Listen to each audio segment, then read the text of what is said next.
Señores, continuamos con este Sin Maquillaje y Sin Cuentos. Vamos ahora al debate con Altagracia, Salazar y Giovanni.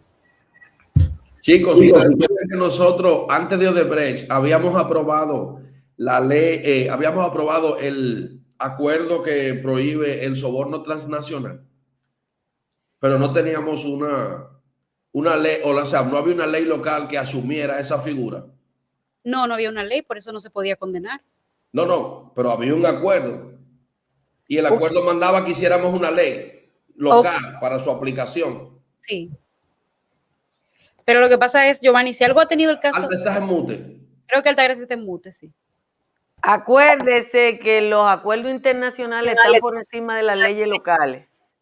Sí, pero para su ejecución, es como si la ley se convirtiera en un reglamento. Yo soy de lo que digo, que si tú lo prohíbes en un acuerdo, puedes buscar una forma de castigarlo. Claro. Pero dime. Pero es que no hay esa voluntad tampoco aquí de castigar eso. Correcto. Bueno, para eso son genéricos. Entonces como que se desvirtúa un poco la forma en cómo tú puedes castigar. Entonces termina eso siendo lo que se denomina un injusto penal. Algo que está prohibido, pero que no está castigado. ¿Ustedes recuerdan la vez cómo Reinaldo Pared se burló de nosotros diciendo, sí, está prohibido que se den donaciones, pero no está penado? ¿Ustedes no recuerdan eso? Sí, lo dijo. Eso se llama injusto penal. Es decir, es algo que está prohibido, pero que ellos mismos lo dejan sin una pena. La ley. Bueno, para eso está el tigueraje. Yo quería comentarte algo, Angelia, a propósito de tu comentario sobre el divorcio. Mira, este país tiene un proceso de involución en términos de derechos. Y ese proceso de involución en términos de derechos es impulsado por un sentimiento conservador que es minoritario en la sociedad dominicana, pero que tiene mucho peso en el aparato político. ¿Por qué? Porque los políticos corruptos tradicionales se respaldan en el conservadurismo y en el discurso conservador para allantar y para engañar a la gente. Que Elías Wessing Chávez se pase meses, años reclamando que sea obligado leer la Biblia en las iglesias y que cuando uno diga lo contrario hay una avalancha de comentarios diciendo que usted es el diablo porque usted no quiere que lea la Biblia. Y yo le digo, pero yo hubiera preferido que Elías Wessing Chávez fuera un funcionario honesto. Pero no le importa que sea honesto o no, sino que diga que se lea la Biblia. Esta mañana yo leí un comentario de un ciudadano que se llama Oliver Luna, que decía, en vez de poner muchos posts de los versículos de la Biblia, trata bien a una persona. Me pareció tan simple el mensaje y tan válido. Pero ¿qué es lo que está pasando aquí? Y traigo el tema de que tú trataste del divorcio. Miren, el único país en el mundo en que existe el divorcio, que está prohibido el divorcio es Filipinas. Filipinas es el único del mundo, porque el segundo en el Vaticano y los que viven en el Vaticano no se casan, que son cura y monja. Entonces yo no sé para qué ahí está prohibido, si los que viven ahí no se pueden casar. Ahí no había que prohibirlo. Pero yo le voy a decir una cosa. ¿Ustedes se acuerdan del caso, el último país de América en aprobar el divorcio fue Chile? ¿Por qué fue el último país? Porque la dictadura de Pinochet estaba aliada a la Iglesia Católica. La Iglesia Católica protegió la dictadura que mató a miles de chilenos. Y ahí estaba ese acuerdo tácito. Yo te cubro, tú me cubres. Cuando a los chilenos no le quedó otra cosa más que aprobar la ley, y aprobaron una de las leyes de divorcio más liberales de América Latina, el escándalo de los mineros. ¿Ustedes se acuerdan de los mineros que tuvieron, que si yo cuántos días? ¿Ustedes saben qué pasó cuando los mineros se quedaron ahí, que se le daba por muerto? Se hizo película. Sí, se hizo película. Que la mayoría de ellos vivía con una mujer que no era su esposa. Porque lo que pasaba en Chile era, lo cuenta Isabel Allende en su vida, porque a ella le pasó, que la gente se casaba con uno, no se podía divorciar, se mudaba con otro, los hijos tenían el apellido del primero, si era en el caso de las mujeres, y el primero tenía una familia con otra, que entonces no eran hijos de matrimonio y habían todos esos enredos. Cuando ocurrió lo de los mineros, las esposas reales, legales de los mineros, fueron a reclamar, creyendo los muertos, sus prestaciones. Y la mamá de los hijos, de verdad, estaban en la calle y las empresas empezaron a darle lo que le correspondía a las otras mujeres. Y eso empezó a darle vergüenza a los chilenos. Y entonces aprobaron una ley de divorcio. Y me río de lo que tú dices de la incompatibilidad de caracteres, porque aprobaron una ley de divorcio que tiene el divorcio unilateral y se lo dan en 2 meses. El divorcio unilateral es que una persona va donde un juez y le dice, yo no aguanto ese tipo, y no tiene que explicar nada, porque es unilateral, es su decisión como persona de no vivir con la otra. ¿Alguien cree en el mundo, señores? ¿Alguien en el mundo cree que porque existe una ley uno se va a pasar la vida viviendo con alguien?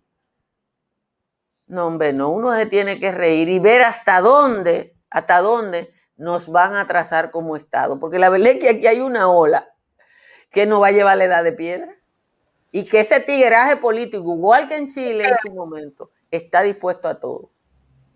Pero lo fuerte de eso, de este artículo 2 literal B, es que el Estado, cuando rechaza en la sentencia rechazó que sea inconstitucional, dice que sí, que sabe que hay una injerencia del Estado con relación a la vida privada de la persona y con su libre desarrollo personal, pero que ella justifica, o sea, que el Estado justifica que haya esa injerencia porque quiere preservar a la familia como establece el artículo. Pero lo que te digo, ¿a quién va a preservar? ¿Te van a obligar a ti, a Giovanni y a mí a vivir con quien uno no quiera?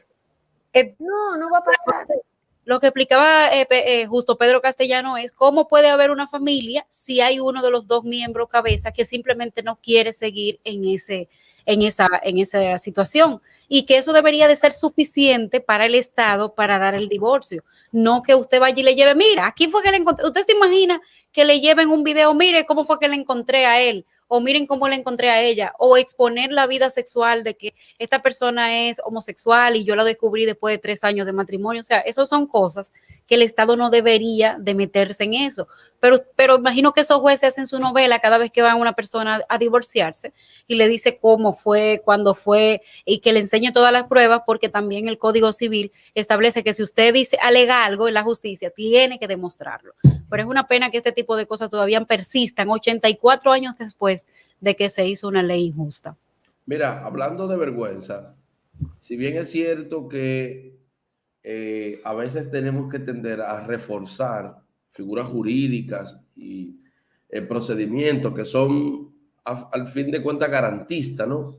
Pero resulta que tenemos un Estado que está acostumbrado a perjudicar a los ciudadanos por sus debilidades. Aquí el divorcio al vapor, divorcio por mutuo consentimiento, fue desnaturalizado. Esos jueces, abogados, jurisconsultos, especialistas, juristas que se ufanan de decir para justificar, por ejemplo, el divorcio o la división del divorcio, que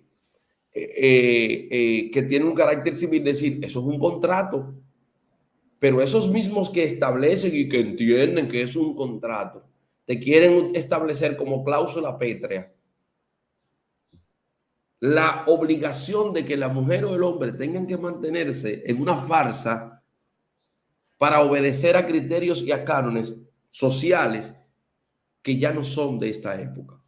¿Por qué te digo eso, Angeli? Porque resulta que el divorcio al vapor terminó desnaturalizado. Oye, un procedimiento que, independientemente de que estoy de acuerdo con el tema de los tiempos que también se han declarado no conforme con la Constitución, pero todavía en la parte en el que estaba posibilitado después de 2 años, pues resulta que las juezas estaban pidiendo últimamente que tú tuviese que presentarte, que se celebrara una audiencia por eso.